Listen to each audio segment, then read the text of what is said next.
in the den of iniquity. Vicinity no pretty, calamity fi hit we any moment. What a pity. Tomorrow never certain. What dwells behind the curtain? The face of evil lurking with that shifty eyes averting. It's not a steady bubble that either pop or topple. Many will fall and stumble. Let the dozers gather rubble. From LA to Colorado, Guinea to Burkina Faso. Cannons could breach the towers and the troops will storm the castle. Hey, I say, run, run, come, make we get it.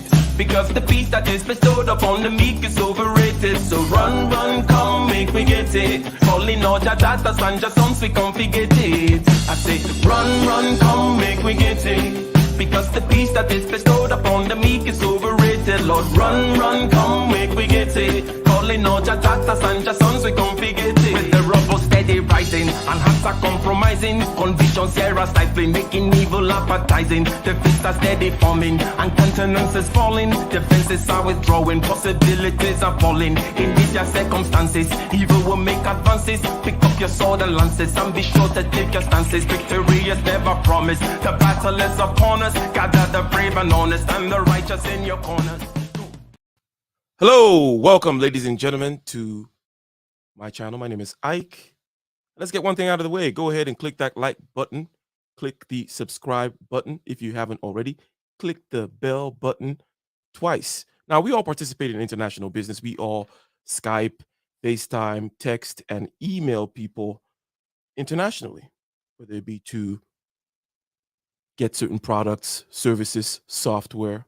And it's great. We get a lot of advantages from the demand side, and also there's great advantage from the supply side in terms of having that global customer base.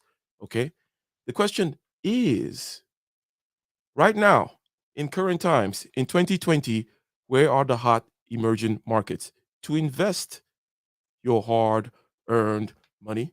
Okay, you saved up, or to hire international help or outsource project. We spoke about a few of these topics last week. Check that out last Thursday.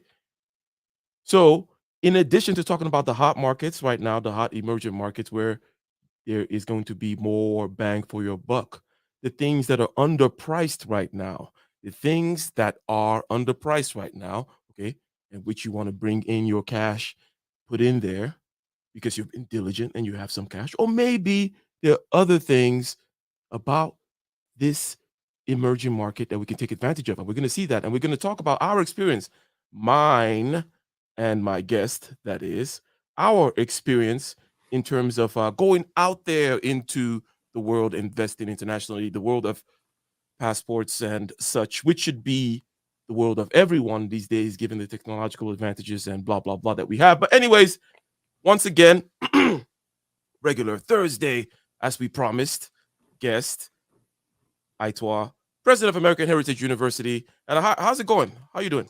I'm doing well. Thanks for having me today. You are doing well indeed, and thank you for showing up. We are going to start out, okay, ladies and gentlemen, by talking about the hot spots and perhaps why even think internationally, okay? Because maybe it's not obvious. Maybe it's not obvious that, you know, corporations have gone out there to get labor, to get land, and use their capital to get other factors of production going and to reap the benefits of the fact that there's an international marketplace for labor, an international marketplace for services, an international marketplace for raw materials, an international supply chain. But now you can participate in that. It is literally a question of internationalize or die. Okay? It is. But anyways, before we go too deep, as they say, right? Before I get too polemical with it, let me go ahead and play something about what is going on right now, 2022, okay, as we said. What are those hot emerging markets? What does what's going on in Ukraine right now have to do with, you know, certain projections that you might have made? Maybe there's some assets right now that you might want to shift. Let's say something as simple as your 401k, okay? Something as simple as your 401k. It might be the case that in years like this, you might want to shift slightly your allocation because you want to dip into a particular part of the market that's particularly cheap right now, right? That things as simple as that to other things as well. We will be going. Shout out to Nomad Capitalist. Let's get into this, ladies and gentlemen. where we help 7 and 8-figure entrepreneurs and investors.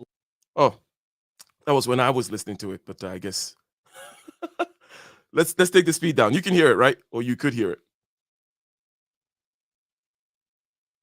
I'm sorry, now I can't hear you. Normal is fine. Let's go normal. Let's go normal? Yeah. Not Or 1.25 is fine. Yeah, 1.25. Okay, cool. But you could hear the audio, right? Yes. Okay, cool. All right, let's take him back a little bit. Hi, I'm Andrew Henderson. This is Nomad Capitalist, where we help 7 and 8-figure entrepreneurs and investors. Okay, so Andrew Henderson. Okay, he's my guy. He talks fast, anyways. Okay, so I think normal is cool for Andrew here. Anyways, let's go with this. Investors legally go where you're treated best. Investing overseas is a great way to diversify. You can potentially hold foreign currencies to diversify out of Western currencies, or in some cases in markets like Cambodia. How often do people think about that in your experience, in terms of like people thinking, well, why am I dealing only in the dollar, for example, and only in US bank accounts and stuff like that? I know I don't do the whole Forex, foreign exchange trading thing, which is a totally different ballgame, I know, right? But just the basic idea of, well, why am I stuck with the dollar? Or why am I not at least looking at the arbitrage, or maybe there are better interest rates, right? If you take, for example, you can take your money to Ghana, and if you're willing to deposit it there and keep it in Ghanaian cities, it can get you up to 5%, let's say, which is not great, but it's 100 to 500 times more than you can get at Wells Fargo over here, right? Absolutely. So, but this whole idea of, are you buying it? This idea of, why don't you expand your horizons currency wise? Is that something that is reasonable to you? I think that, first of all, we have to look at one of the reasons why people typically don't do that. They don't understand how it works. They don't have, perhaps they don't have, they haven't established a trust system overseas. They don't have what we call, I have my guy, right? They don't have their guy out there. They don't have, maybe there's a barrier with, maybe language. Potentially it could be time differences, and just an overall lack of understanding of the cultural aspects, or the cultural, the mindset and the approach that international markets, when whichever one you choose, overcoming that. I think we'll talk a little bit more about that, but I think that's the first reason why people don't think that far or that fast, that hey, this is a possibility.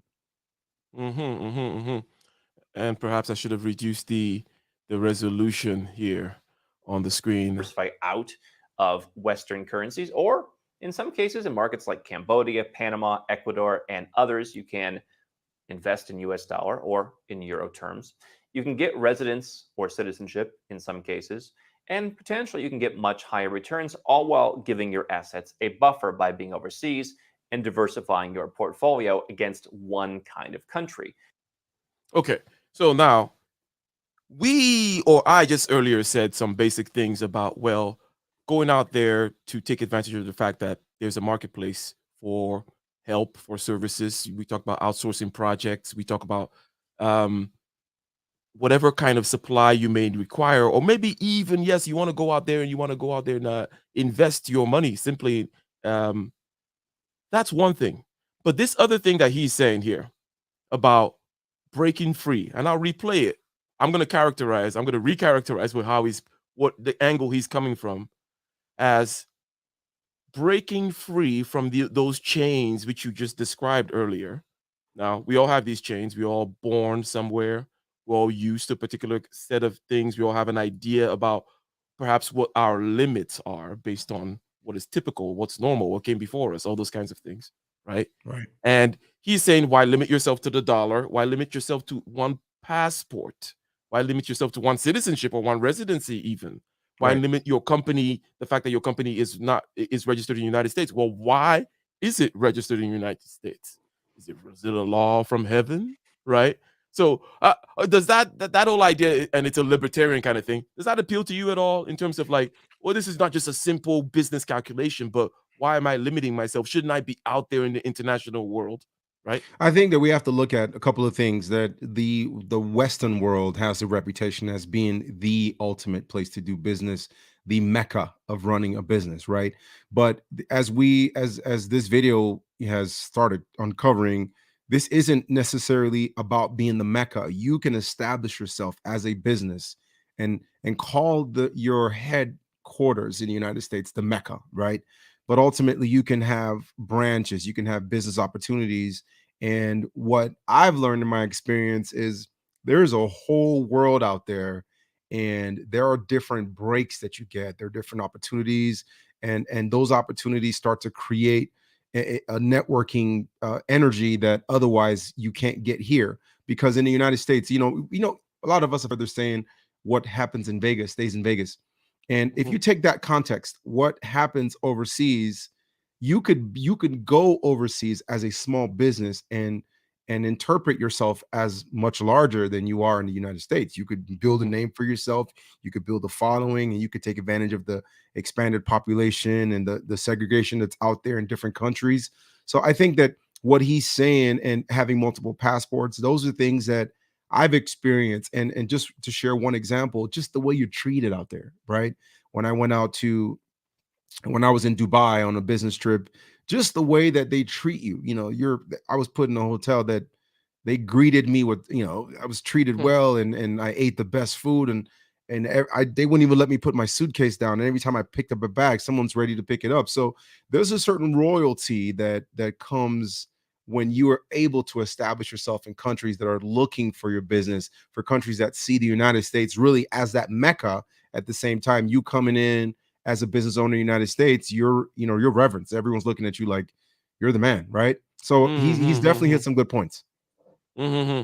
Yeah, that is interesting that you put this context of, hey, we are talking to people primarily within the United States, and beyond the general reasons why, again, you should take advantage of the market, some of which are obvious. There is the fact of to whom much is given, much is expected, right? That's right. The fact that you are literally in a place where if you don't, that your great grandchildren are will be right to ask you like, what were you doing, okay, being in being right there in the center of Rome at its height, and it had all kinds of opportunity for you to expand and do all these things, and you didn't take advantage of it. But basically it's something that you don't see if you're just over here in the United States and you That have is these local correct. concerns, right? Right. You don't Right. understand that, oh, hey, credit, for example, that you have access to here in the United States, people don't have access to over there. That's You right. can take credit, start something over there, okay, and the cash flow covers the debt service. Then you're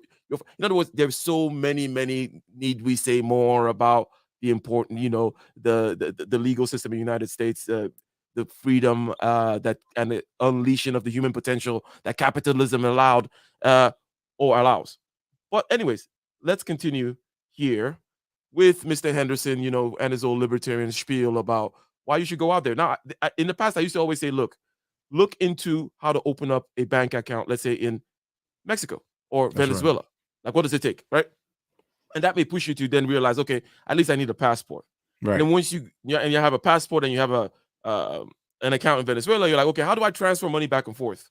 Okay, between my Wells Fargo account over here and that bank over there. Oh, there's these services such as Revolut, for example. It's a card. There's certain cards where they work at any international ATM, let's say, right? If you want to do cash that way, and all these different kinds of things. But I find that opening a bank account sucks you into this whole world where it starts with a bank account, and then now it's like, get one passport. How about I get another passport? How about a residency? How about if I open my company up in that place? How about if I get, anyways, all those things start to open up to you, and you realize that it's not just a question of a simple money calculation. Is Right. that the world should be your oyster, especially if you are here in 2022 in the United States speaking to me. You have all the advantage in the world. So, That's right. Is. And potentially you can get much higher returns, all while giving your assets a buffer by being overseas and diversifying your portfolio against one kind of country. I've always said if you're in the US, if you're in Europe, you can invest in those markets. The US stock market has done very well historically. Is that going to be the case for the next 50 to 100 years? Is the US going to be as relevant? I happen to think in many ways it's not. It'll be interesting to see how the markets perform. And I think that having at least some of your assets overseas is valuable in other markets, and certainly emerging. Interesting that he's kind of put in also a geopolitical forecast in the long term end here. Basically, like if you're looking at, okay, 50-year type money or maybe generational type money, is the United States going to maybe you start pivoting into the China story, right? Right.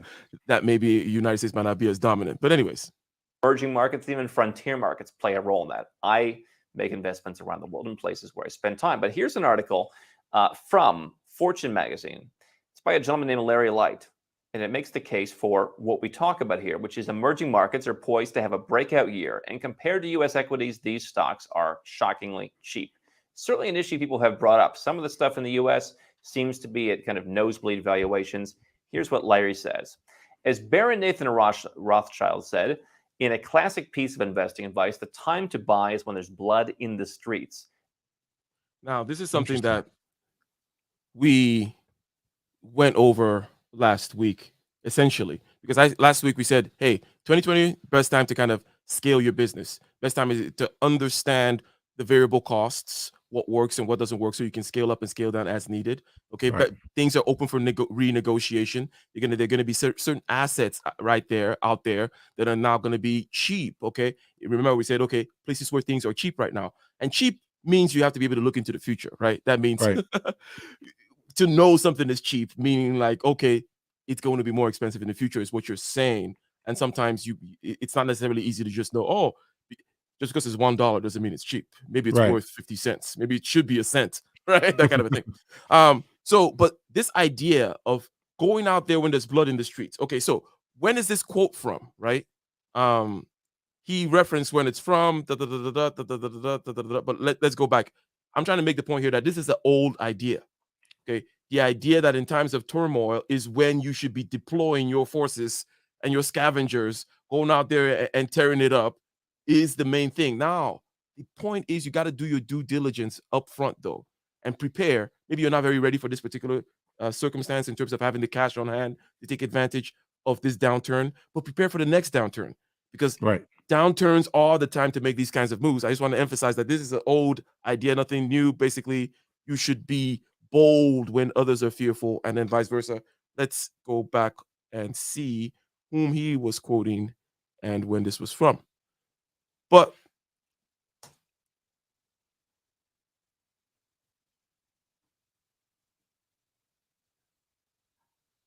I will scale down the Resolution.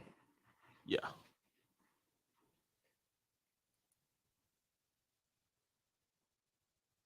And ladies and gentlemen, once again, like, share, subscribe, hit that bell button twice if you haven't already. Okay. And the super chat works, contribute to the show, right? Drop something in there. Let me go ahead and reload this page. We all participate in the international market. We all have advantages that we get from it. Okay. Right. Now, let me see and take it back to this place here. And then he'll start talking, I believe, over here.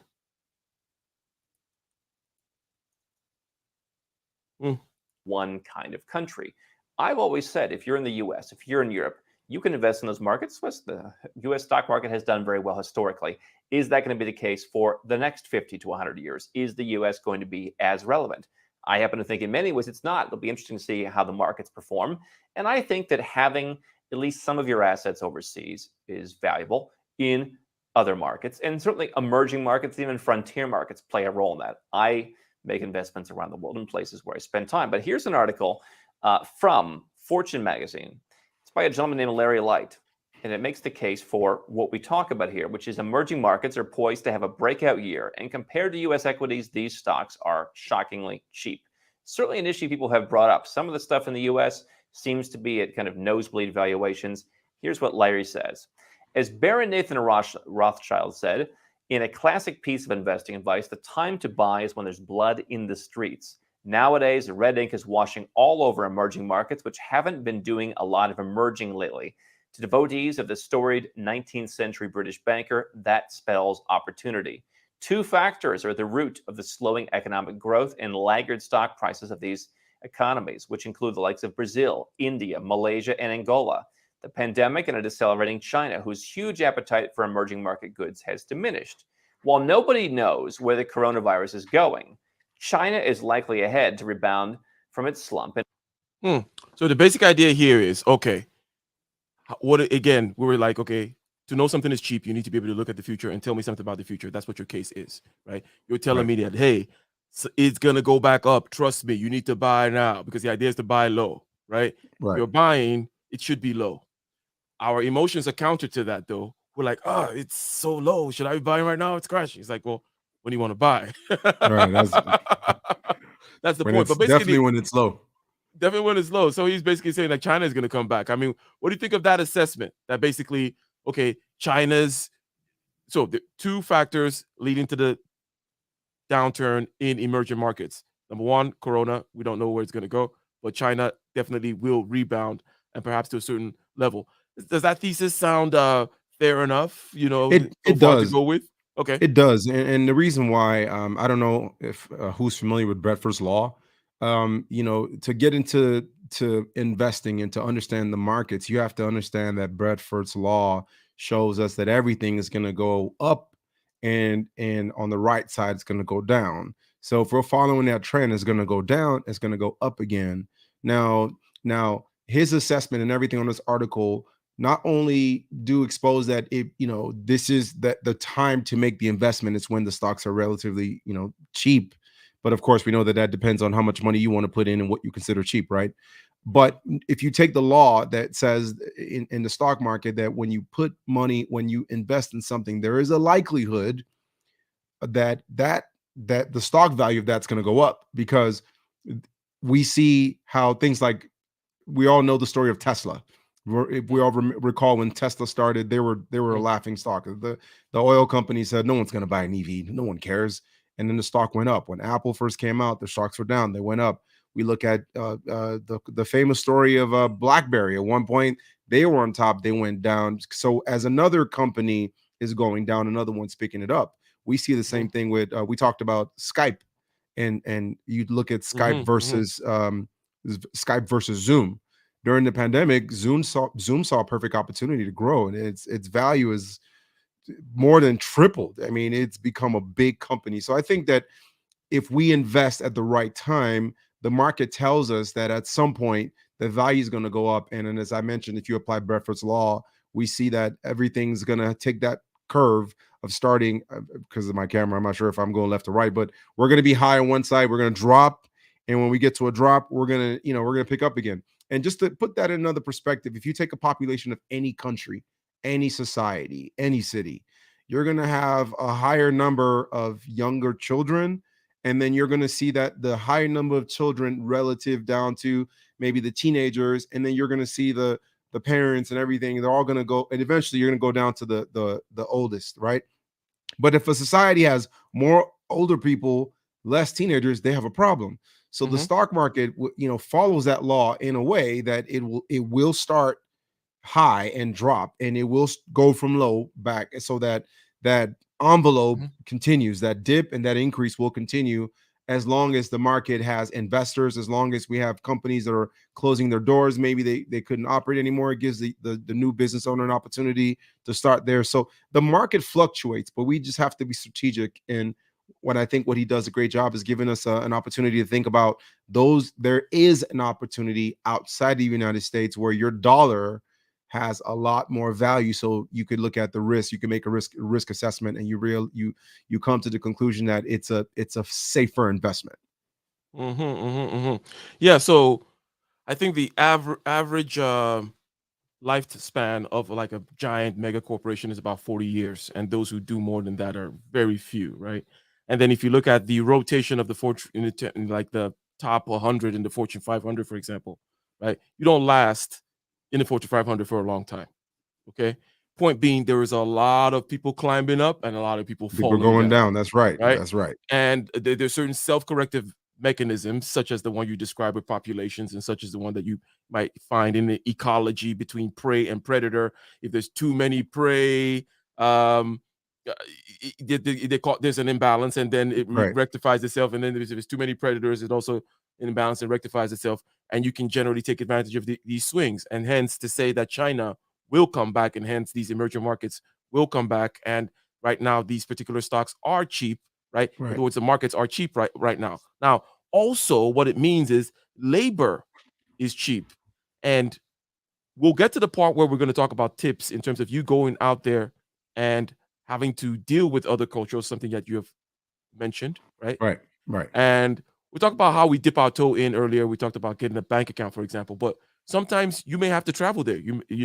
Actually go there and see somebody, actually go there and look in the eyes. And let me just say something right now. Maybe we'll touch upon it later.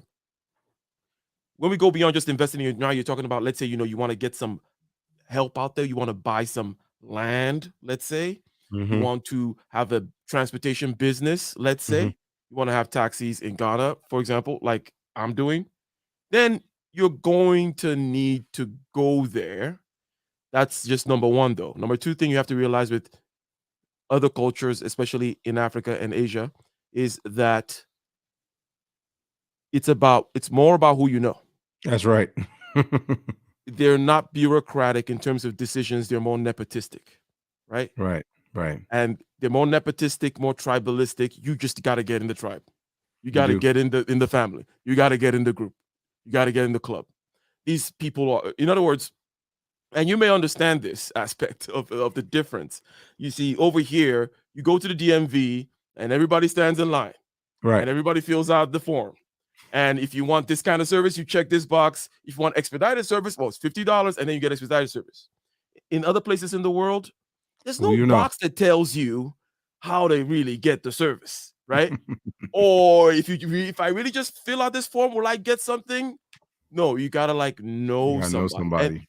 And that knowing somebody thing, it's not the end of the world. It doesn't mean like you're going into the jungle and you might get bitten by snakes and whatnot. So it's just a simple connection problem, network problem to solve. But we might get into that, or we will definitely get into that when we Yeah, start we talking will. about tips of how our personal experience in going into the international marketplace, if you will. But anyways, let's continue. The idea being China will rise again and lift the tide and lift up the boats of the emerging market. Things are cheap. And whip out its order book again to emerging markets' delight. Meanwhile, investors may have a limited window to buy up emerging market stocks while they are cheap. A drop in business from China, which has made a religion out of economic growth since the 80s, is like cutting off oxygen for emerging countries.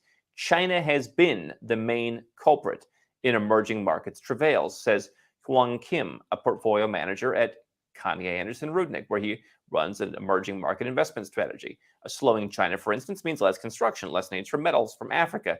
Chinese massive imports, according to Macro Trends research firm, peaked in 2018 at $2.5 trillion, dipped by 2.5% in 2019, then by 4.8% in 2020, and likely some more in 2021.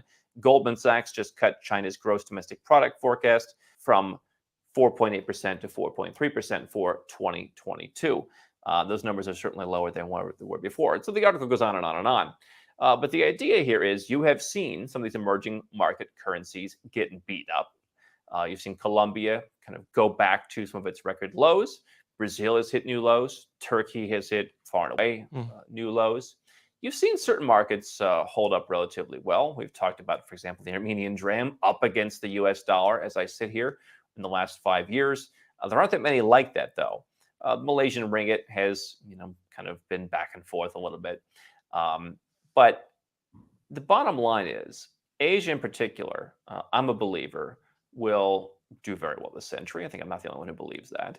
I, for years, talked about Cambodia as a real estate play. It is a place where you can still get good yields. You can still get great appreciation. And why is a frontier market like that very interesting? Because you have the presence of China. You have people coming in. Nearly a decade ago, I went to Sihanoukville. I stayed in a very cheap, was much younger, had a very cheap hotel, very close to the beach. It was incredibly cheap, $15 a night, maybe. And I mean, it was very charming. You would walk out on kind of a dark, unlit planks out to this kind of one flickering light sitting out in the sea where a guy was selling $1 cocktails. He was making them out there and he didn't have a license, he didn't have anything. It was very interesting, very freeing. That's gone, as the goal is to now make Sihanoukville the new Macau, as Macau threatens to perhaps crack down and threaten some of the casinos there. And so now they've turned this into this booming resort town. That has been a boon. I think it's probably too late there. What you could have bought there 10 years ago when I was there was incredible. Where I've spent a lot more time recently is in Phnom Penh, the capital, where what you see is in this region of Southeast Asia. Mm. So Phnom Penh, he's giving particular information here. He's He saying, is. hey, you know what? Cambodia, there is a plan, obviously, most like by the Chinese, to make this the next Macau, if you will, right? So gambling, resort, and those kinds of things. What would you buy if you knew that in in 5, 10 years, okay, there's a lot of tourism coming to a place? Let's speculate. Let me ask you, and let's start that game. What would you buy in this case? Tourism is coming. There's going to be a lot of investment. What would you invest in, buy, try to get into at this point? Well, when I was in Dubai, I actually sat through. I was invited by one of my business colleagues to purchase property out there. Mm, Property is huge right now. It's huge in places like Dubai. You know, as he mentioned, in Cambodia, in developing countries. Like I predict, you know, Ukraine. You know, fast forward 10 years from now. You know, all of the destruction that's gone on there. Investors are going to put their fingers in there to get, you know, their hands on lands and try to, you know, build that place up and put memorials and turn it into a, you know, we stand by Ukraine, right? So definitely property is number one, because the properties out there in Dubai, and for those of you not familiar, when when you see skyscrapers, you know, what's that popular, the tallest building in Dubai, the Burj Khalifa. When you see the Burj Khalifa, part of it are really just where people live. Okay. In that big skyscraper, there's a section on there. They're just homes. It's someone's home, right? There's a yeah, section and that the is it owned by individuals by any chance? Like those individual spots can be owned by you, for example, and rented, they right? can be. So what Dubai has in place, they if you there's a big company, it's called, I think it's a EMR, I believe it's EMR, owns like just about all the nice government buildings. There are other companies, I think is, I can see the name in my head, I can't pronounce it. So they own different companies. So what's happening is those are the ones that you have to go through the government. The government's going to screen you. You have to kind of state your intentions. You have to show that you have the money. So there's some other smaller properties that are that's owned by one big guy who's trying to sell it to you and I, as long as we can pay the money. So the way it works is, you say you come out there with $100,000 and you have a 1-bedroom apartment and you're collecting rent from there. You have a manager who's managing for you, and then he's collecting the money and he'll put that money in your account. You pay him a little percentage. Or the one that I thought was really interesting is they showed me the floor plan. You have all these businessmen, and their floor plans are being divided, and you can pick yours, and they give you different templates of what they want the properties to look like. You could pick this one for this price. You could pick another price, but definitely property is a huge investment as tourism. Mhm. Like Dubai has the highest value per, I forget the way they listed, the highest value per square inch as Mhm. the tourist location. It's the most Mhm. profitable tourist location in the world. That's because a lot of people are making the investment in there. So what would I buy? I would definitely get property. Yes, and recall again, you're not talking about getting property in Dubai. You're talking about getting property somewhere where it is still It, cheap. And we that's talk right. about the story of being cheap, mean being the story of you being able to tell the future. And the basic case is here. Hey, he's saying Phnom Penh, Cambodia, that there's going to be a lot of that the, shall we say, tourism industry is coming in and make it the next Macau, so on and so forth. Now, there's something that And go ahead. I just wanted to add, when my wife and I traveled to Cameroon, he gave a pretty good example that I could relate to. We were given a hotel where we had the entire beach. I want you to pay attention, y'all. The entire beach was available to us, and the individual that was trying to sell this upgrade to us, he's going on and on and on, and I'm waiting for him to drop the price. And when he says the price, I could give it to you for the low price of $50 a night. I looked at him and go, I'll tip you 25 on top. But places like any country that has an ocean side is worth thinking and looking into, because they have some of the infrastructure they have is just waiting for an investor. So I think there's an opportunity to expand and start looking at more of a place that hasn't already been taken. Because in my mind, I'm thinking this is cribby, like a place like this in the United States. Folks like me can't afford this in the United States, right? So for 3 nights, we paid, I think, $120, and we had the whole beach to ourselves. I mean, the folks selling stuff on the beach, we were the only customers, right? And then you had some companies that had their little boat things, and those are other ways to make money. There were a few boats on there. So imagine if you got property, then you can expand it. You get one of those boats, and you can expand it, get one of the bars. The next thing you know, it's paying for itself and profit, right? So I just wanted to throw that out there because I thought he gave a pretty good example of the example of Cambodia. My experience was not only in Dubai, but in a third world country like Cameroon. Gotcha. And buying land in a place like Cambodia, I'm not sure exactly, but for example, I was watching a video earlier today where somebody got some land in Ghana for about like 8,000 cities, for example. I know that for like 2,000 cities, you can get a decent plot, right? Now, how do you make this decision as to where to go, right? Okay, Right. I'm going to pull out a video that it basically lays it out step by step, very simple. Okay, now we're talking very specifically buying land in a place where you know that the market value is going to go up. Right. So there's always a public works plan, generally speaking, for a city or a government, right? So there's a public works plan that says, hey, over here, there's this major road project. Okay, not all road projects get built, but it's your Right. idea to find out, okay, is this a real one? Is there a real reason? For example, there is this transnational railroad that's going to be connecting all West African countries. Right. I've heard of Guess that. what happens when railroads start passing through certain locations, right? Okay. They start passing through certain locations, development starts going up, all other transportation networks, hubs, and all these kinds of things in industry develop there. So Right. along the side of this particular railroad being built, there's another road coming in. So you see the plan. Okay, the plan is that this particular spot, according to the government, okay, they're investing money into building a road through here, and then it crosses the railroad tracks through here. All these things will be completed maybe, let's say, in 10 years. That's where you go and you scoop a piece of land, right? And the evidence already suggests, when you see how many people are already scooping pieces of land, right? You Right. notice that, oh, the finance minister owns like a quarter of the whole territory already. Okay, well, that's something, right? Right. He knows something. In about 15 years after that railroad is done and all of West Africa is connected, and then there are now roads in here, guess what happens? Gas stations need to be built, stores need to be built, all kinds of things need to be built, malls need to be built. And guess what? You're sitting on a nice piece of land adjacent to the main road. Again, they're building this road. It's going to be done in 10 years. You scoop up a piece of land right next to it. What's going to happen in 10 years, 15 years?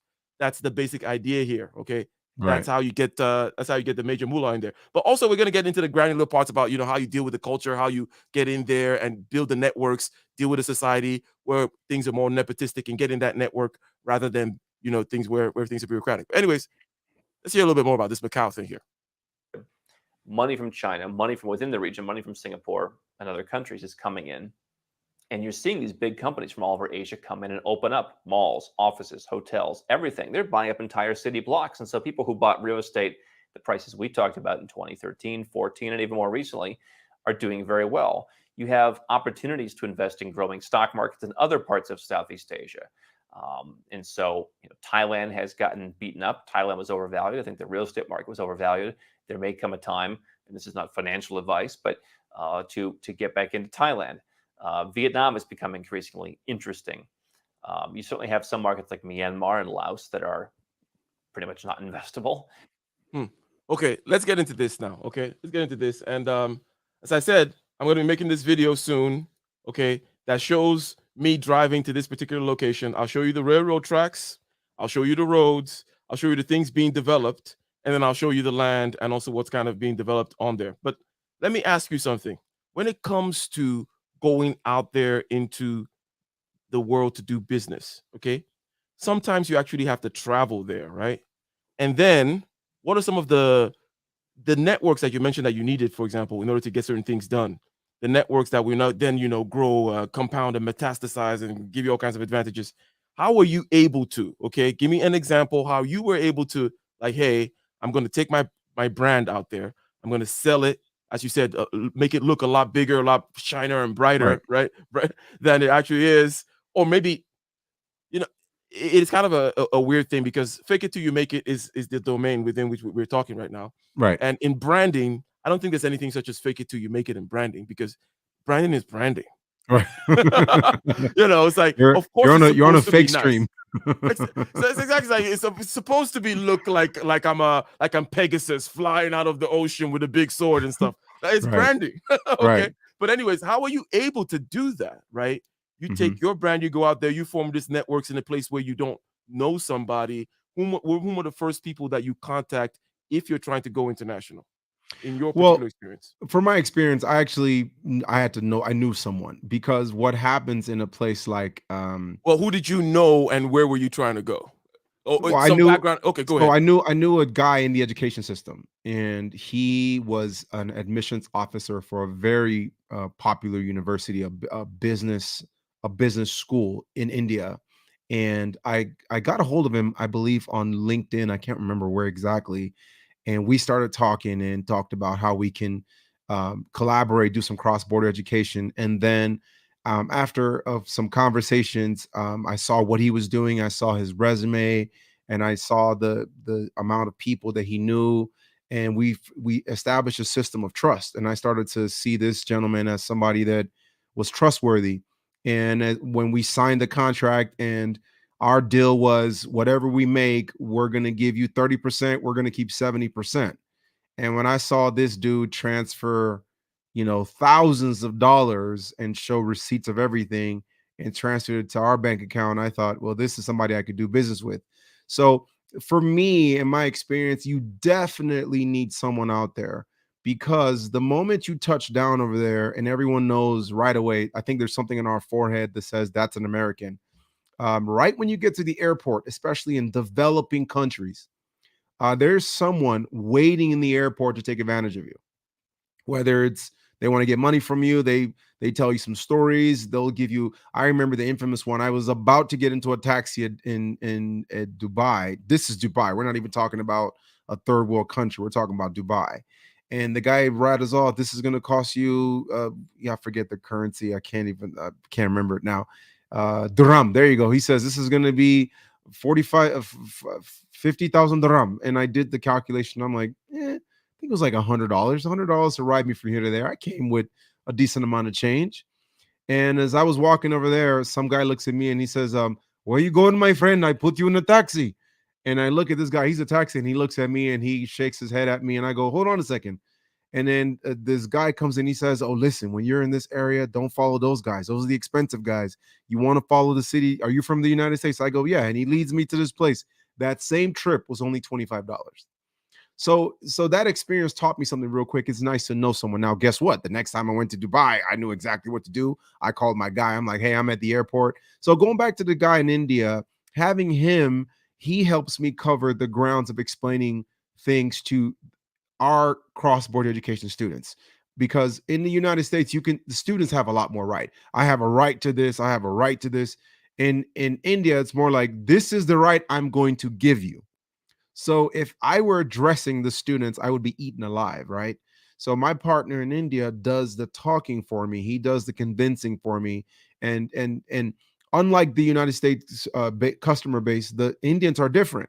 They believe paper. You can tell someone, hey, call me at 4:00 and we'll have a meeting here. And then I say, oh, no problem. 4:00, I'll call you. In India, here's a piece of paper that says 4:00. So those kind of barriers are covered when you have a contact out there.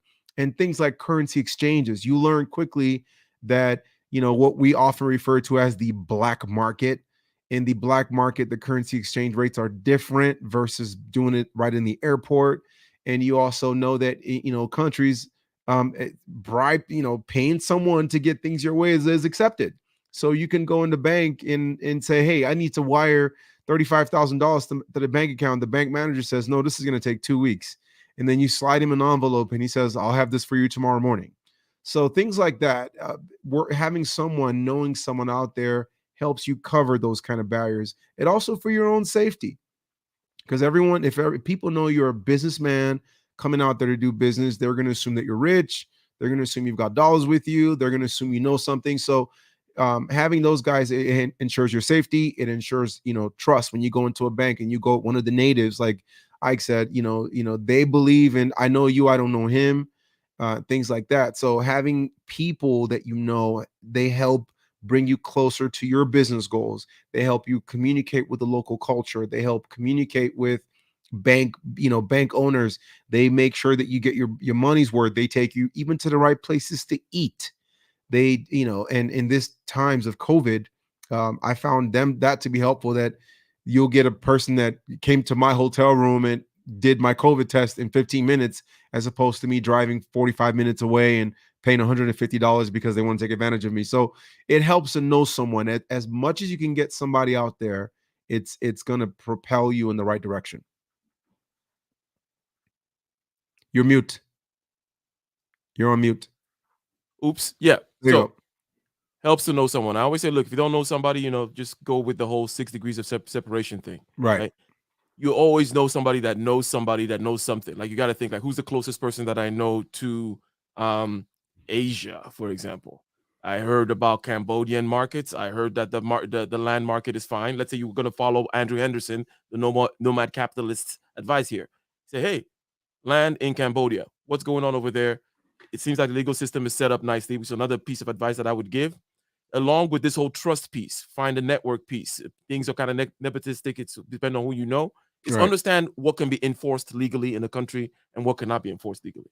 Okay? Right. And it's not so hard to understand, okay? Because you're going to know these trusted people. You have a friend there, you do business with him, or whatever it may be. He doesn't have any interest in lying to you about the legal system, right, in the country. Right. And they'll tell you, okay, cool. For this type of land purchases, if you do this, this, and this, and register and blah, blah, blah, and such, okay, you can form a company in the country, and if you use and then the company can maybe own the land, whatever the hell it may be. The point is, you can say, whom do I know that has something related with East Asia? And you're Right. like, I work with let's not get maybe I'm gonna let's not get pejorative and use names. So I work with Apu. Apu got canceled, unfortunately. I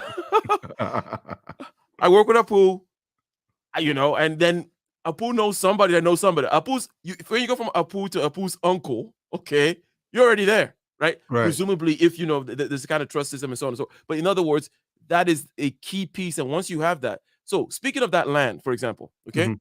this is my piece of land here. What are we doing? We're digging a borehole, okay? This is the land that I said I'm going to make a more complete video showing you where the apartments have got to at this point. But basically, you see the train tracks, you see the development is coming, emerging market. There's signals in the market that saying, hey, 10, 15, 20 years from now, this is going to be crazy. Who knows what it's going to be? So you buy a spot over here and that you're going to hold. You buy another spot that you're going to build on. You immediately get it. You do the borehole thing, which is, to get your own water, right? Right. That way you don't have to depend on the system to bring water into you. So you're self-sufficient. You're off the grid, right? You dig that machine right there that you're seeing is digging all the way down and puts a long, massive pipe all the way down to the water table, okay? And the water table is where the level of water is at that particular location. There's always a water table. It may be deep or it may be relatively shallow, but there's always water, a level that water is at in a particular location, right?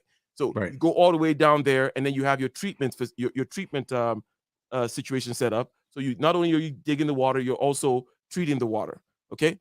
Then you have a situation set up where because of the urban planning, they're going to be able to get you electricity, but obviously you want to get a generator and all these other kinds of things. This is here, Right. them digging the foundations and stuff like that, right? So foundations have been dug, things have been poured, things have gotten quite a long way from this point, but you can actually do that with no more in terms of getting the land. I'm just talking about getting and holding the land. Okay, in certain places you can get land as cheap as $2,000 for what they call like per plot. Okay, Right. and forgive me, I don't have the measurements for you. Okay, but you can literally get that with the money that you got stashed on you did some crypto stuff and you got some profits. You can use it, get a spot like this, Get your plot. hold on to it. That's the idea. But something else I wanted to say in terms of advice. Okay, Mhm. going out there. Let's get to the advice now in terms of how to deal externally, you're going to need to learn to slow down if you're trying to set things up internationally. That's right. Americans are go, go, go, go. I'm a go, go, go person. Okay. But that's not the way it is in They even take in their Canada. time. Let's say even in Canada. Okay. It's not like that in Canada. It's not like that in certain parts of Europe. Certainly not like that in certain parts of Asia and Africa. Right. Now, Right. services are a little slower. Getting information from your bank, like bank statements and things like Takes that, is time. going to happen a little slower. There's Right. just a slower pace to things, and you can't force it. You can't push it. So you're going to need to learn to slow down. And another Right. thing is you're going to need to be more conservative. In other words, people are slower. They're more chill. Americans are like fast, fast, fast, but not so conservative, right? Like that, just roll it through, right? There, the I's are dotted, the T's are crossed. You got to follow through all these steps. Things are orderly. People even dress more formally, right? Right. So you're going to need to learn to be more conservative in terms of paperwork and all these kinds of things, but at the same time, slow down as well. Otherwise, you're going to get frustrated. You know, the supply chain doesn't work as fast as it should. It's not the West where you just push a button and the the wings show up with the right temperature sauce and everything. But um any other thing in terms of like dealing with cultures in terms of, let's say, hiring people internationally or whatever it may be, because I just gave the advice of, or you may comment on this whole point, maybe you've had an experience when it comes to how things were slow and how you were like, oh my god, right? Yeah, things are. I'm glad you mentioned that. Things are definitely slower, and they take their time to establish what we consider. Let's take a simple example. I remember calling when I was establishing one of my consulting businesses. I called my banker. I said, "Hey, Jennifer, I just opened up a new business. I'm leaving the San Bernardino office right now. I'll be over there in 20 minutes. Can you get the paperwork started?" So we're chatting. I'm driving on my way in. About 15 minutes into the conversation, she's like, "I got you all done. You just need to come in here and sign. By the time you get here, I'll be out to lunch." So I get over there and I'm on my phone in another call. I walk in. I said, "Hold on a second. Hey, Jennifer, left me some paperwork to sign." "Hey, welcome. And just sign here, sign here. And this is your checking account number, this and this and that." And I go, "Oh, here's a check that I want to make for the deposit. Anything else?" And I'm back on my call. And within 24 hours, I woke up in the morning, went to San Bernardino, and in fact, paid someone. There was a lady that walked up to me and says, "Hey, I can get this done for you faster. It's going to be $150 or so." I paid and I was done in one day. The bank account was established. But overseas, that process could take about 2 weeks, 3 weeks, and Easily, they're going to ask easily. you for more information. And you get in there, they'll look at your ID, they'll look at your face, they'll look at your ID again, they'll whisper something to the manager, they'll take you to the back, and the manager says, "I don't think that's you." So, Yeah. and then you have to bring your passport and then sign, and then they say I have to give it to another manager. So that's Or like, definitely oh, true. birth certificate. No, the Right. long form birth certificate. And oh And yeah, it's you have to have this thing faxed in from blah blah blah. No, this has to be a physically signed thing. No, we can't take a right. copy of this. We can't take it. No, you're like, I'm sorry. Go ahead. No, But no, no. this is the experience, and this is what you got to be ready for. Go ahead. Yeah, you have to be ready for that. You have to be ready for also the language barrier times, because in the U.S. we've taken for granted things like you say, "Hey, you can get that done, right? Okay, you'll have it sometime tomorrow." No, you say you need to get the bank account done, and I need to make sure that it includes a debit card and make sure that I can have my PIN programmed. So your communication has to be a lot clearer in intent, and understanding also how they view the master, or how they view anyone who's maybe what you would call a manager or someone who's a superior. Sometimes there's a barrier there. In my dealings, you don't address the superior, you don't joke with the superior. So there I am, in their eyes I was the superior, and I'm saying, "Wow, it's hot today. I should have worn something lighter." Everyone's sitting there just frozen. So it's important to Mhm. understand that might make them uncomfortable because they're not used to the superior having a sense of humor, and Mhm. getting used to things like just the time difference. First, there are a lot of people, you'll be surprised, they don't know what the term jet lag is. I remember going on there, I'm like, "Jet lag," and he says, "Sir, what do you mean?" I said, "Oh, I have bad jet lag." "What do you mean by jet lag?" So you don't want to go over there assuming they understand a lot of our lingo and conditions.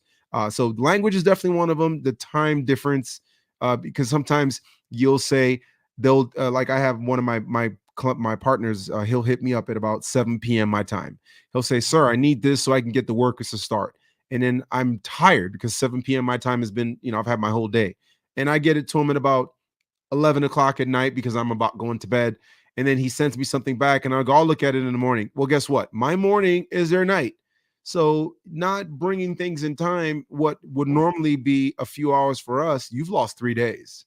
So, understanding the time difference, understanding, in the last thing I would say, understanding just the overall cultural differences, the culture. There's a lot of as I mentioned, the right person in the culture, the most respected person. It might work out for you. And you have to know, am I dealing with someone who's maybe on the lower hierarchy, who's kind of playing the high man because he's connected with a higher man in the United States? So understanding those are things that you want to prepare yourself for. You want to know whoever you're dealing with out there, you want to know where do they rank? Are they known in their neighborhood? Are they respected? Because they are a lot of hustlers, okay? Lots of them that will pretend to be something that they're not, just like we have that anywhere in the world, right? So when you're dealing overseas, they'll take advantage of the fact that your laws might not travel over. They take advantage of the fact that the time difference is. They take advantage of the fact that you don't know these things. So you want to do your research, take your time, understand the place. When you look for a hotel, call the hotel, ask about where they're located. If possible, look for personal security. Won't be a bad idea, right? Because again, there's going to be a target on your back. As an American coming there, they're going to assume you have dollars because your dollars make sense. So I would say, those are some little challenges. And I think if I were to throw one more in there, I would say just understanding the conversion value of money, because you'll hear them say thousands. Oh, this is going to be 85,000 dirham. And then you're thinking 85,000. Just take your time to understand that when you hear, so understand the conversion rate. So let's keep it simple. Let's assume that 1,000 of their currency is 100 of us $100. So when they say 2,000 of their currency, think $200 as opposed to thinking thousands, because that might get you worked up.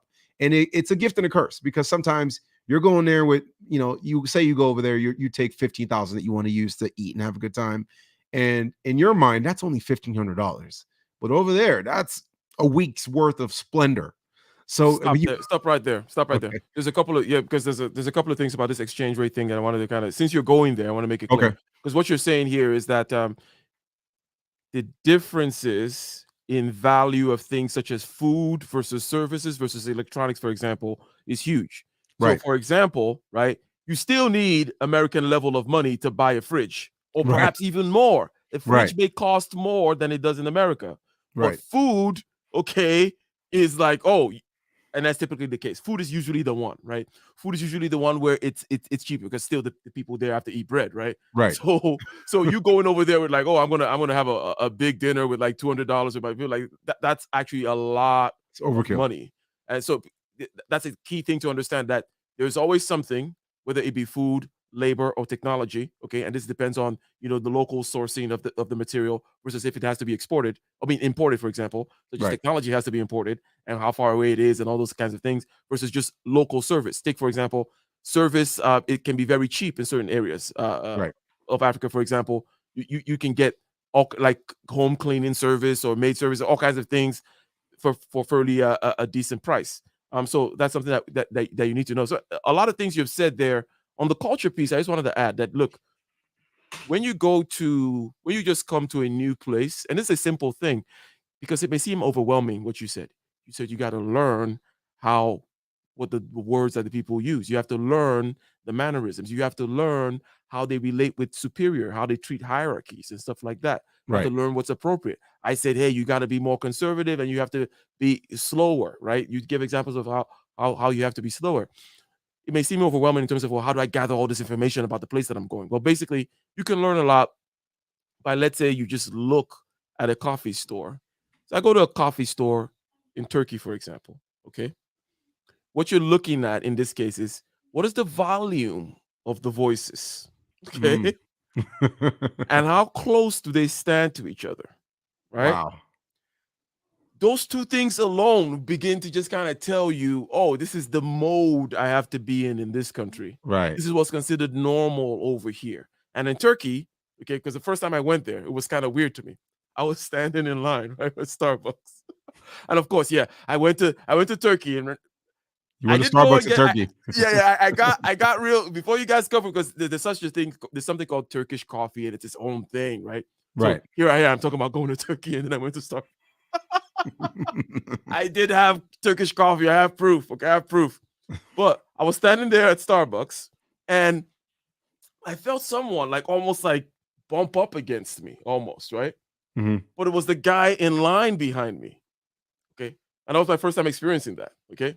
The point is, over there, they literally just stand next to each other in line. They don't respect that personal space. There is some personal space, but it's just like a It's quarter of reduced. an inch or something. It's like that's enough for them. And ever now, when I pass through there or go there now, okay. And the reason I pass through there sometimes is because the Right, Istanbul when you're airport is a traveling. major Yeah, hub. Yeah. right. When I always notice that now that they just kind of really close type people, and so the volume of the voice is also a big thing, and the volume of how they play their music. Let's say in the place that you're staying, you don't want to go to Japan screaming like the loud American as usual and playing loud music and say, "Hey, what's Hey, up?" when you walk that's who into the we are. restaurant. Just like thinking everybody is there for your benefit. That kind of thing. You got to do. But anyways, the main point I was making there is go there and watch how close people stand to each other and watch the volume of the voice they use, because that is a big thing when it comes to people judging whether you're obnoxious or not. Imagine somebody comes all up in your space screaming, right? You're already lost. You're gonna spend weeks there, and you're not gonna be able to influence and get the things that you want. And another thing, this is about working with people. You mentioned about the hierarchies. You want to find the best people, and then you want to pay them more than anyone else. What do I mean by that? Because you're still going to be making more. You're still going to be. You still have a competitive advantage in the They'll sense that. present the best version of themselves. And so let me see here. You're going to go out there into the marketplace, and you're going to try to hire some help. Okay, you're gonna outsource some projects. Maybe it's accounting type projects. Maybe it's administrative type projects. Maybe it's an accountant that you're actually trying to hire, freelance type. Okay, and you go to a place in East Africa, right? And trust me, there are people there with accounting degrees. Okay, trust me. Okay, believe me, they can count. They got calculators. They're on top of the latest accounting methods and practices. Okay, they're there, and you will find out that you can get for $300 a month. Okay, as in what they get paid over there, somewhere in East Africa, $300 a month. Okay, you don't come in and start saying, "Oh, I'll give him $350 or $400." It's like, no. Two things you got to do. First of all, you go find the best person, and we talk about that. Right. And then pay him $600. Right. Okay, because maybe $5 is like pay him $600. If somebody else is just paying them $550, pay him $7, because compared to the accountant that you're gonna get over here, how much you have to pay an accountant, okay, and taxes, all that kind of stuff. So, and many such things like that. Okay, right. But the idea is this: I said find the right person first and foremost. Okay, Right. So you gotta know that there are different kinds, and this is something that that I've learned over the past couple of years, especially in this pandemic. And shout out to Dr. K in the house. So Kaisari is a company that will help you find people. What do I mean by that? The right people need to be tested personality wise. And this is not just about, oh, I'm going to get their IQ or how do they vibe with me in an interview. That's not what I mean by personality. What I mean is there is a type of person, okay, that maybe can see connections between things more and is a bigger picture person. And that's going to be a more managerial type of person. Right. There's another type of person who's just a diehard smoking technician where they're just very good. And it could be anything, whether it be like a violin virtuoso or really good at this particular craft. And these two people are very different kind of people. Okay. There is the great professor of physics, and then there's like the dean of the physics department. They're different kind of people, personality. Right. It's not a question of the vibe that they gave you in the interview or their intelligence. They both may have good vibes and equal intelligence, but you got to know that one of them is going to be on the track to be the dean, and the other guy is going to be your best operator in the field or something like that. Right. So this is what I mean. And okay, Kaisari, the company again. And by the way, my new website is coming out soon. Before May, I'm gonna have a website. It's called MISC. This stuff about the car business. What is the car business? Okay, I talked about it last time. 1 second. Again, allow me. You're gonna buy a car. You're going to give it to somebody. In 3 years, they're going to double your money, pay you back. You're getting cash flow because they're driving Uber. Basically, it's an Uber business, but you're the bank. You give them the car, you hold on to the title, they paying you back. You pay full coverage insurance, right? That's part of your cost. That way you know that things are taken care of in a certain way. Whereas the key thing here that needs to happen is that network. How do I find that driver? Okay. Right. How do I find the driver? And that's where I come in. Okay. I'm your broker, sir. But anyways, that website is going to be there Looking with forward that, to it. amongst other things, plus the whole kind of a Kaisari thing that I was talking about, which is about finding you employees. And I said, you need to know the different types of people. You don't have to be the best psychonometric wizard to know the difference between those two people that I just described. And that starts to give you interesting. So maybe if I'm looking for for a role where this guy's going to be my head of engineering department, and he's going to be the technical guy that's going to like blah blah blah, then I'm looking for a particular type versus the guy who also has some sales ability, right? It's like, no, the charismatic guy, he's also an engineer, he's all good, he graduated, but that's not who I'm looking for that position. I'm looking for this other guy. That is, he kills it. And the thing about what am I? Well, I should mention which type I am. Now, granted, I can do different things, but ultimately, I am more the big picture type, right? I am not the guy that's going to be technically very, very. I'm not going to, and you know this about me personally, right? I'm not going to be like the best at anything that, especially when it's like slightly technical, slightly kind of like removed from the realm of ideas and stuff like that. I'm just like, okay, whatever. Someone else can do it. Someone else can push this button. Someone else can write this spreadsheet. Let them do it. Someone else can do this, a program or whatever. I get the logic, but I don't want to, So I'm that type, and I know and I appreciate the other type that is really just going to be. They're just going to be an AutoCAD expert or a programming expert or whatever it is, the technique type person expert. Key thing to know the difference of, and then training them. So you get the right person by sourcing them out in terms of having the right interview programs, personality tests and whatnot. And then you train them, you invest in them, and you pay them twice as much as anybody else around, because you're still going to be getting a lot of money from them, and you have a great competitive advantage. And it is what I'm doing, and I often share it. And as the website comes out, I'm gonna kind of give you guys the opportunity to peek in, as well as also take advantage of some more of these things. But I know I have said a lot there. Well, that was but good. That was good. I wanted to maybe let's say as we start to land the plane here, let's say something a little bit more about that.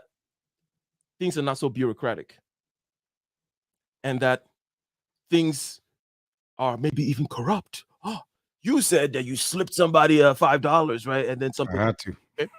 The idea is this: if you have any qualms about doing that kind of thing, okay, because I know how I resolve it. But what if somebody that says, "Oh, why are you telling me to go participate in?" Well, if it's not bureaucratic, if it's not transparent, and it's like nepotistic and tribalistic, and I got to know this guy's uncle, then isn't that immoral? I'm a Western capital freedom libertarian. Why are you telling me to do this? What would you tell somebody like that? That's like, oh, I don't want to go into these emerging markets because it's the wild, wild west, which by definition, the wild, wild west is where the opportunities are. But the wild, wild west is definitely the place where the rules, whatever you consider to be the rules that should be there, they're not there yet. That's the whole point, right? Right. That's why there is opportunity. But what would you tell somebody about if they have any qualms about doing business in ways which they might consider to be shady?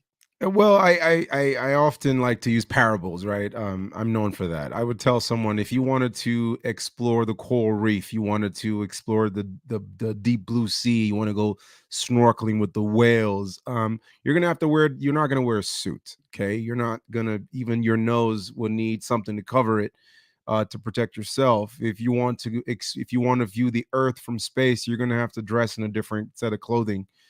So going up there is a different set of clothing. Going down there is a different set of clothing. But they're unique experiences that can only come when you adjust to the dress code. So what I would tell anyone is, in that society, none of that is seen as wrong. None of that is wrong. That is a normal way of doing things. My first experience was at the airport. Oh, he said, "Oh, you're not allowed to bring this to this country." Blah blah blah blah. He takes me over to the back, and he's going on, and my partner says, "Look," he says, "Hey, just give him something." And I went, you know what? Wait. I got to stop you right there. Because it's interesting. Now, this is a common thing, obviously, but one just happened to me quite recently in Ghana when I was coming back this most recent time. It was something about me overstaying, I think. And they're like, okay, cool. Well, you know what? Let me. No shade. I'm not trying to get anyone in trouble. They were like, okay, cool. So they're like, the guy that saw it was like, okay, look, this is what they stamped. They said you have to leave by this date. Because I just told them, I'll be here for 3 months. And then they gave me a date and I didn't pay attention. Right. So, and then she was like, or he called someone else, like, hey, come, this got to be handled, blah, blah. Take my passport, give it to the person. Okay, cool. You got to follow us into this room. To the room. There you go. Take your passport to the room. There's a routine. You go in the room. There's no cameras in the room. There's no there's no recording devices of whatever. And what happens in that room? You know what happens in that room. And then you leave and then you get to take your flight. Right. Anyways, go ahead. Yeah, so that's you have to go in there understanding that that's their way of life. A lot of these people are underpaid. A lot of these people work sometimes months on end. They don't get a salary. So every opportunity they see to make extra money, they look at it like a tip, right? Kind of like a waiter in a restaurant that says, no, there's no rule that you have to tip anyone, but it's expected, right? So in their society, that's very normal. It's a society where the strongest, it's a manipulation is a survival tactic for the strongest and the fittest. So you have to go in there with that mentality that those are just business expenses. Those are operating expenses. That's advertising. That's sunk cost, right? That's marketing.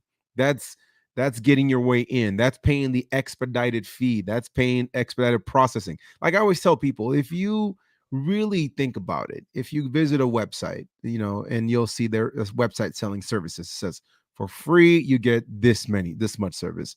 For $29.99 a month, you get the following service. For $49.99 a month, wow, you'll get the following service. The truth of the matter is the company can offer you the free stuff at the same price. So we just package things a little bit different. We package it different. We call it an upgraded service. What they're doing, they're offering you the upgraded service. You want to get through your plane a little faster? We're upgrading you, and it's going to cost you a little bit more. Think about it like you want to get in first class or business class. It's the same plane, but just where you're sitting is going to cost a difference. So if you approach it, go ahead. If you approach it with that mindset that you're just paying, it's an opportunity cost. It's an investment cost. It's because like what Ike had mentioned earlier, if you want to hire an accountant from East Africa or West Africa, and let's say you want to hire an accountant in Los Angeles right now. Last time I hired an accountant for my business, I had to pay $15,000. If you go to West Africa and say you're for a particular service, so you mean like you hired them to do a particular? Yeah, I needed them to redo my books and check everything, and they said I'll bring you two accountants. It's going to cost you $15,000. And so for a fraction of that, maybe for $2,000, which is an incredible amount of money in a country, or East or West African country, they'll do it all for you. So what's the big deal? If you have to pay an extra, I don't know, $200-300 in the airports, you're still winning. So what I would tell everyone, you're still going to win and come out on top, however way you look at it. You're still going to win. The economic incentive is a propelling factor that compels you to do such. And there is another aspect to this, which is slightly on a sociological level. Basically, these societies, as I said, are not bureaucratic. And if you're in a bureaucratic society, there is a list that says, here's how much you pay for the expedited fee. Okay? Exactly. In non-bureaucratic societies, it's not a list. You just got to know somebody, and then you pay the system. It's not, the systems are different. In other words, over here in the bureaucratic system, it's systematized. It's artificial. You can see the program. You can literally like read it like a program. Like, this goes through here, terms and then and conditions. if this, and then that. If box X checked, and this box, then go tick to this line.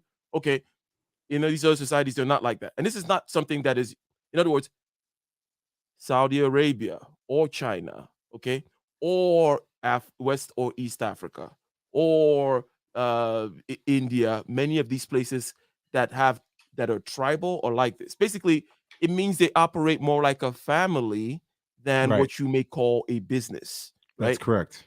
These are tribal instincts that are at play here. So it's not But however, if you completely misunderstand it, you look at all of it as though it were corruption. Right. Like, you have to flip your mindset. But guess what? People complain about the DMV, for example, right? People wish that it was They could their pay aunt. someone at the DMV. Exactly. People wish there was their aunt behind there that would be like, oh no, you don't have Hey, to, and then hey, you Aunt blah blah Viv. blah. Exactly. So it's not like we don't understand the nepotistic impulse. And to be honest, these societies that's the way they are arranged. Right. And you want to take advantage of the Wild Wild West. It has different rules. Number one, it doesn't have some other rules or systems established that you may want, but that's why it's the Wild Wild West. That's why there's opportunity there. Okay. Right. You don't get both.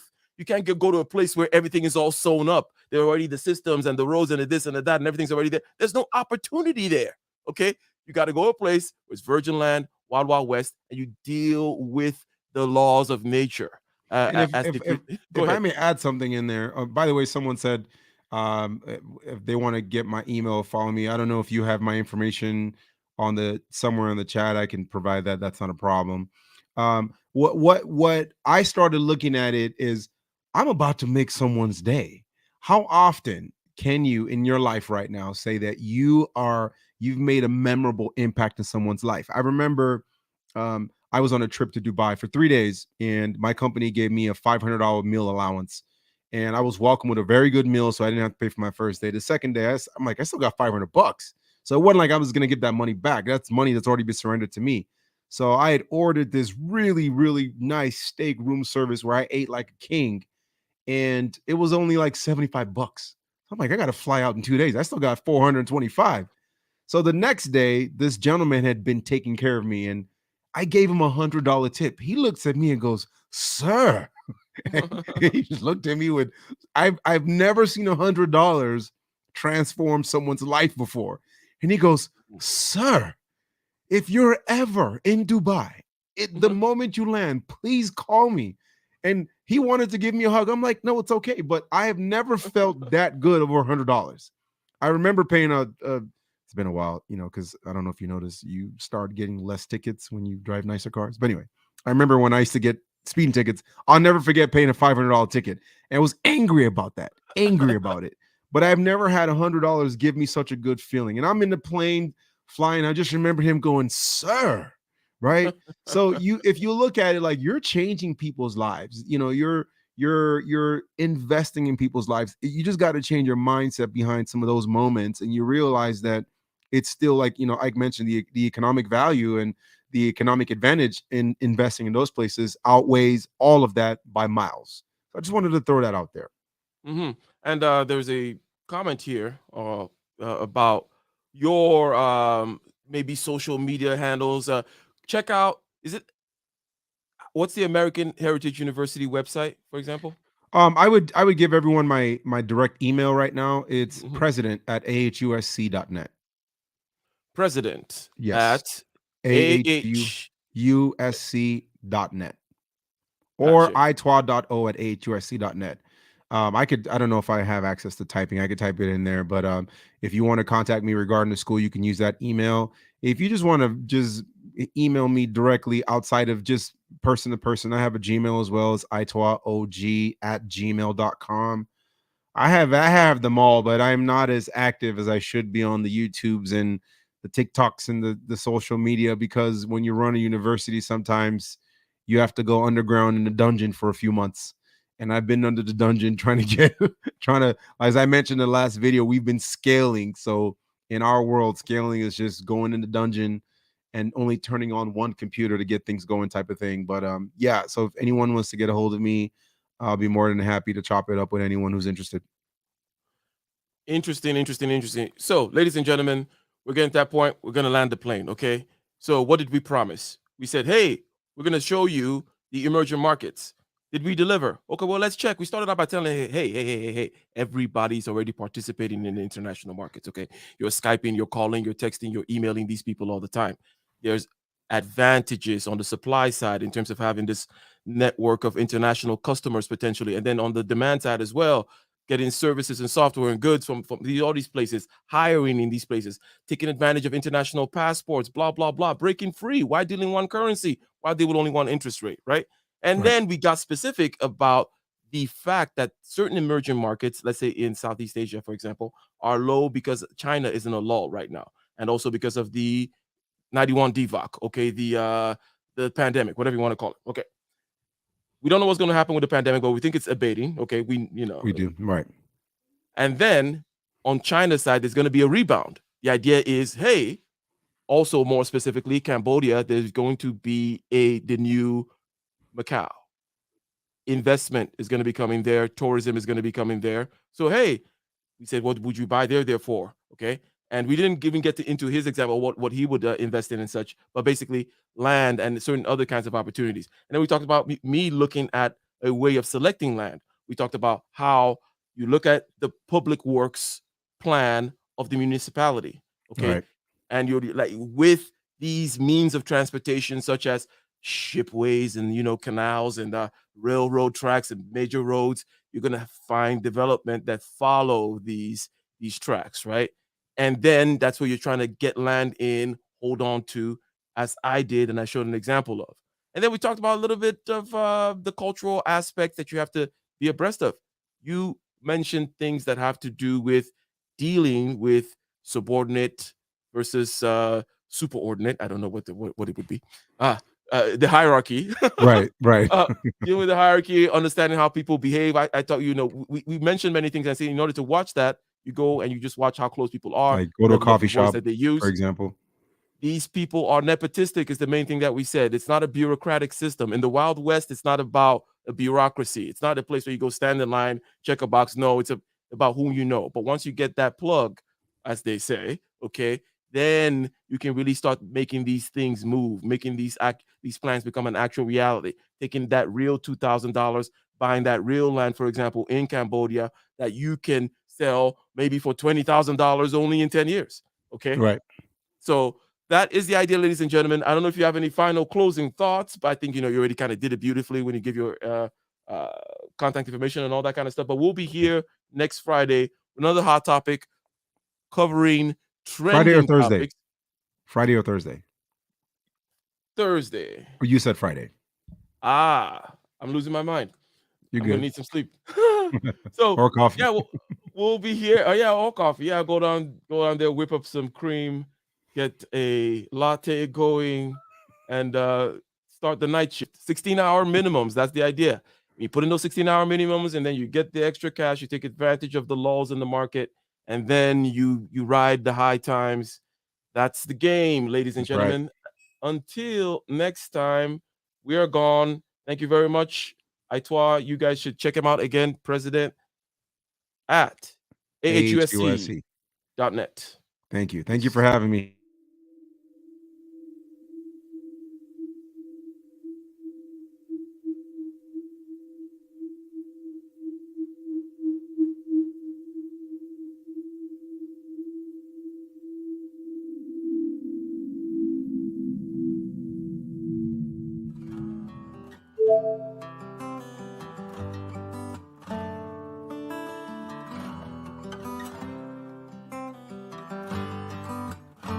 In the den of iniquity, vicinity no pretty, calamity fi hit we any moment, what a pity. Tomorrow never certain, what was behind the curtain, the face of evil lurking with the shifty eyes averting. It's not a steady bubble, that either pop or topple, many will fall and stumble, let the dozers gather rubble. From LA to Colorado, Guinea to Burkina Faso, cannon could reach the towers and the troops will storm the castle. I say, run, come, make we get it.